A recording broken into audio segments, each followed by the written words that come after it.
चलिए अब आगे बढ़ते हैं और अब हमारे साथ केडियानॉमिक्स के फाउंडर सुशील केडिया जुड़ गए हैं, जो जाने जाते हैं अपने बिग एंड बोल्ड कॉल्स के लिए। सुशील, गुड मॉर्निंग। मैं इंडेक्स पर आऊँ इससे पहले आई थिंक 2 हफ्ते पहले आपने हिंडाल्को पर एक शॉर्ट व्यू लिया था। उस समय आपने 350 का प्राइस टारगेट लिया था। मुझे उस समय काफ़ी हैरानी हुई थी। आज हम 500 के करीब हैं। क्या ये वो आपका टारगेट इंटैक्ट है? क्या यहाँ पर अभी भी शॉर्ट्स रखे जाएं? अनु 450 कहा था, शायद मैंने स्लिप ऑफ द टंग होके 350 भी हो गया तो बड़ी बात नहीं है। मुंह से बातें निकल जाती है। पर अब ये जो मैसिव क्रैकडाउन हो गया ना, एक ही दिन में 13% गिरने का। और ये एक ही दिन में 13%, कल भारत फोर्ज भी गिरा था, स्मॉल कैप इंडेक्स, उस पर भी हम आएंगे। एक ही दिन में एक साथ बहुत बड़ी चाल जब आती है, तो जो भी स्टॉप लॉस बेस्ड लोग होते हैं, जिन्होंने मार्जिन पोजीशन ली हुई है, वो खुद काट देंगे, नहीं तो उनका ब्रोकर काट देगा। तो बहुत बड़ी तादाद में लॉन्ग्स का सफाया हो जाता है जब इतना बड़ा फॉल एक ही दिन में आता है। तो यहां पे शॉर्ट करने वाले को कि भाई 450 तक की जगह बाकी है, बहुत सोच समझ के काम करने की जरूरत है। रिबाउंड में बेचिए। एक बार के लिए 450 तक लगता है, और हो सकता है उसके बाद थोड़ा रिबाउंड देके अंततः लास्ट में ये 400 तक चला जाएगा। ओके, 400 चला जाएगा। अच्छा, पीएसयूज में थोड़ा कॉशियस थे आप पिछली बार जब आप आए थे। ये क्या एक बार में क्लेंजिंग आउट हो गई या अभी यहाँ पर और क्लेंजिंग आउट की ज़रूरत है? सिर्फ कॉशियस ही नहीं था अनुज, मैं तो चीख चीख के कह रहा था कि अगर प्रॉफिट टेकिंग कोई करता है और अपने रकम के प्रति अपने धर्म का दायित्व करता है, तो किसी भी हालत में देशद्रोही नहीं है। प्रधानमंत्री जी ने कभी नहीं कहा कि करेक्शंस नहीं आएंगे। तो अब वो जो करेक्शन आए, तो लोग जो चीख रहे हैं, करा रहे हैं। तो देखिए, डिफेंस के स्टॉक्स में तो मुझे लगता है कि यहां से आज मैक्सिमम आप कल तक पकड़ लो, ब्रॉडली स्पीकिंग सारे ही डिफेंस के स्टॉक्स में एक नया हाई और आना चाहिए। और उस तरफ चाल ऑलरेडी माझगांव डॉक और कोचिन शिपयार्ड ने आज ऑलरेडी शुरू कर दी। भारत इलेक्ट्रॉनिक्स भी तैयार है। भारत फोर्स हो सकता है 1-2 दिन लगाए, पर ब्रॉडली डिफेंस के तो सारे स्टॉक्स में एक नया हाई आना चाहिए। अब आते हैं जो पीएसयू के अंदर ऑयल स्टॉक्स हैं। तो वो जो अति मच गई है वहां पे, रिबाउंड में हम इन्हें लेंगे नहीं। रिबाउंड आने पर हम वापस वेट करेंगे शॉर्ट सेल सिग्नल का। देखिए, उस कोचिन रिफाइनरी जैसा स्टॉक, चेन्नई पेट्रो जैसा स्टॉक 150 में लेके जो लोग 600 650 में निकल गए, वो 850 में हमारे जैसे लोग ले ही नहीं पाएंगे। तो हम तो टाइम टू टाइम इनको बेच के ही कमाने के सिग्नल्स को देखेंगे, और रिबाउंड में हम सारी ऑयल मार्केटिंग कंपनीज और इवन ओएनजीसी अब हमारे लिए शॉर्ट की कैटेगरी में आ सकता है। पैटर्न कंप्लीट होने को आ गया। तो हर चीज का एक समय आता है, और इन सब ने एक अपने हिस्से की अति हद के बाहर मचा ली। और अब अगर मैं साथ ही जोड़ दूं, देखिए, जो स्मॉल कैप और मिड कैप में त्राहिमाम मचा था, आपकी अनुमति से मैं एक रोचक इंडेक्स आपको दिखाना चाहूंगा। मेरे स्क्रीन पे पीसीआर प्लीज दिखाएं जरा ये बीएसई स्मॉल कैप इंडेक्स की चार्ट को। तो वैसे तो देखने में, देखिए, बीएसई स्मॉल कैप इंडेक्स ने कल बिल्कुल त्राहिमाम मचा दिया कि एक्सट्रीम फॉल आ गया। ये इतना बड़ा एक्सट्रीम फॉल आज खुलने के बाद ये एक हैमर कैंडल बना रहा है। और मैं अगर आपको आवरली चार्ट पे थोड़ा सा विश्लेषण दिखा सकूं, तो ये जो टॉप था ना अनुज, ये लास्ट हाई जो था, ये 5 वेव में नहीं था। इसको दोबारा एक बार टूटना पड़ेगा। एक बार तो कम से कम इसके ऊपर जाएगा ये इंडेक्स।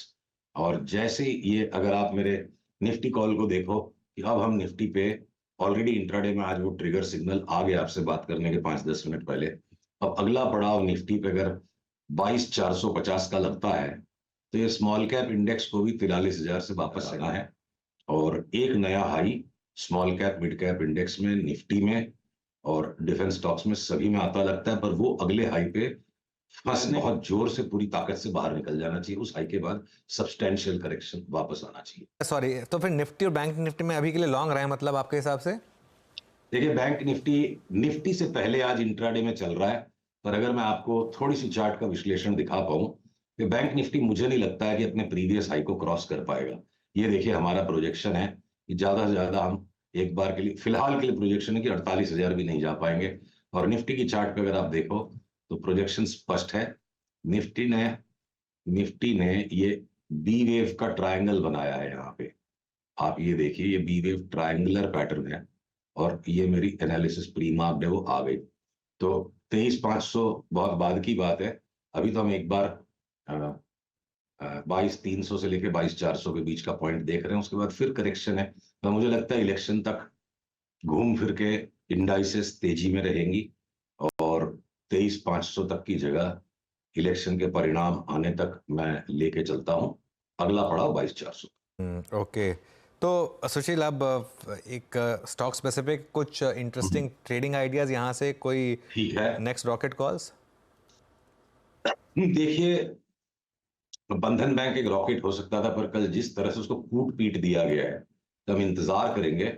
बंधन बैंक में हमारे हिसाब से अगली चाल जो है, अब उतनी बड़ी चाल को खाने के लिए, हाथी को खाने के लिए आपको फॉर्क एंड नाइफ यूज करना पड़ेगा, टुकड़े टुकड़े में। मेरा प्रोजेक्शन बंधन बैंक पे अगला पड़ाव जो है वो 350 रुपए का है, और उसकी एंट्री हमें राइट टाइम पे बनानी पड़ेगी। स्टॉक को बहुत ज्यादा दबा दिया गया है, 1 2 3 दिन समय ले सकता है। बाई सिग्नल अभी तक आया नहीं है। हम किसी भी हालत में बंधन बैंक या ना बेचेंगे ना शॉर्ट करेंगे, जो है उसको संभालेंगे। और अगले 1 2 3 दिन में अगर ये बाई सिग्नल आ जाता है तो 4 5 महीने के अंतराल में ये मुझे बंधन बैंक 350 लगता है। अनुज, ऑलमोस्ट सारे के सारे लार्ज कैप्स चलेंगे, पर अब कौन सा बेटर चलेगा, कौन सा कम चलेगा, वो समय के साथ देखना है। मैं आपको उदाहरण के तौर पे दिखाऊं, बैटको ने बोल दिया कि हम आईटीसी बेचेंगे। मैं देख नहीं पा रहा हूँ स्क्रीन, मैं अपने स्क्रीन को देख रहा हूँ, पर पीसीआर मुझे उम्मीद है मेरे स्क्रीन को लगातार शेयर कर रहा है। अब आईटीसी की चार्ट को ऐसे कूट पीट देने के बाद अनाउंसमेंट अगर आती है कि बैटको स्टेक बेचेगा, तो ये अज्यूम कर लेना कि बैटको दूध पीता बच्चा है, वो पानी के भाव अपने शेयर बेच देगा, वो बाजार भाव शेयर बेच देगा, और उस पर ओवर रिएक्ट करके माल बेचना बहुत बड़ी मूर्खता है। आईटीसी की चार्ट इंतजार में है कि जैसे ये पलटेगी, ब्लू लाइन के ऊपर गई, और हमें कोई संकोच नहीं होगा, जैसे हमें हिंडाल्को में कॉल निकालने में संकोच नहीं था, कि अगली चाल आईटीसी की 550 रुपए की है। बैट को दूध पीता बच्चा है जो 400 के भाव में अपने शेयर बेच देगा, 350 में बेच देगा, सर्किट लगा लगा के माल बेच देगा। ये सब सोच गलत है। चार्ट एक्सट्रीम ओवरसोल्ड है, और बैड न्यूज पर भी स्टॉक का रिएक्शन कुछ नहीं है। तो अब बाटा का स्टॉक है, जैसे यहां से 50% बढ़ सकता है 6 महीने में। तो टाइम टू टाइम अनुज, अलग अलग स्टॉक्स रॉकेट बन जाएंगे। मैं रॉकेट की अपेक्षा से सौदे नहीं कर रहा, रिस्क मैनेजमेंट बहुत ज्यादा जरूरी है। अब आपको मैं पीवीआर की चार्ट दिखाता हूँ। एक सेकेंड देखिए, सुशील। पीवीआर में लास्ट टाइम हमने आपके बार बार रेगुलर गेस्ट जो आते हैं, राहुल अरोड़ा ने, दोनों का बड़ा तेजी में ध्यान था कि 1700-1800 तक का भाव हुआ, करेक्शन आ गया, जो डबल बॉटम बन रहा है। मैं इंतजार में हूं कि 1 2 3 दिन जो भी लगेंगे, कंफर्म्ड रिवर्सल पैटर्न आने दीजिएगा, प्रीएम्प्टिवली मत लीजिएगा। और ये यहां से अगर बाई बना तो अगला मोड़ पीवीआर में हो सकता है 2 महीने में 50% की रिटर्न दे दे। तो अभी ठीक भी है बाजार में अलग अलग जगह पे बड़े बड़े रॉकेट्स फिर से बनेंगे। Indices bar bar by the dips mode में ही हैं, और कुछ कुछ सुशील, मैं स्टॉक की एक पॉकेट्स। बार, नहीं वो मैं समझ गया, मैं एक बार आईटीसी वाली कॉल पे आपका थोड़ा सा मैं वो कह रहा था, नहीं वो आपकी बात ठीक है कि बैट कोई दूध पीता बच्चा नहीं है, लेकिन इशू ये है कि भाई सेल करना बैट का कॉल है, किस प्राइस पर सेल करना है वो तो मार्केट डिसाइड करेगी ना। अगर मार्केट, अगर स्टॉक गिर रहा है तो गिर रहा है, वो चार्ट दिखा रहा है कि गिर रहा है स्टॉक। अरे तो भाई, अब तक गिरते गिरते भी ओवरसोल्ड है, मैं यहाँ नहीं बेचूंगा। मैं इंतजार में हूँ कि जैसे 1 2 दिन में रिवर्सल दे, 2 3 दिन के बंद भाव के ऊपर बंद देगा, और इस ब्लू लकीर के ऊपर बंद देगा। सिंपल आइडिया है। आई डोंट वांट टू जज, मुझे कोई जजमेंट नहीं करना, मुझे कोई व्यू नहीं लेना। मैं कुछ नहीं करूंगा आईटीसी में, और अगर ये ब्लू लाइन के ऊपर चला गया तो मैं लंबा दांव लगा दूंगा इसमें, छोटा मोटा दांव नहीं, क्योंकि चार्ट की एनालिसिस बोलती है अगला मोड़ 550 का। बैट वापस मना कर देगा, नहीं बेचना है। बैट बेचते बेचते एक सा गल लगा देगा, तो क्या मार्केट का प्राइस बैट के लिए अटका थोड़े रहेगा। ठीक है, बिल्कुल। अच्छा, एक आखिरी सवाल, कुछ आपने पिछली बार आई थिंक कुछ 3 4 महीने पहले हमने बात की थी ये सब जीनस पावर, श्नाइडर जैसे स्टॉक्स पर, यहाँ अच्छे मोमेंटम आए, यहाँ पे बुक कर लें अब या फिर यहाँ रहेंगे? जून में अनुज अपनी ये बात हुई थी कि पावर मीटर्स में बहुत बड़ा रिवोल्यूशनरी परिवर्तन आ रहा है देश में। 4 5 लाख करोड़ रुपए के मीटर बदले जाएंगे, और उसमें 5 साल लगेंगे।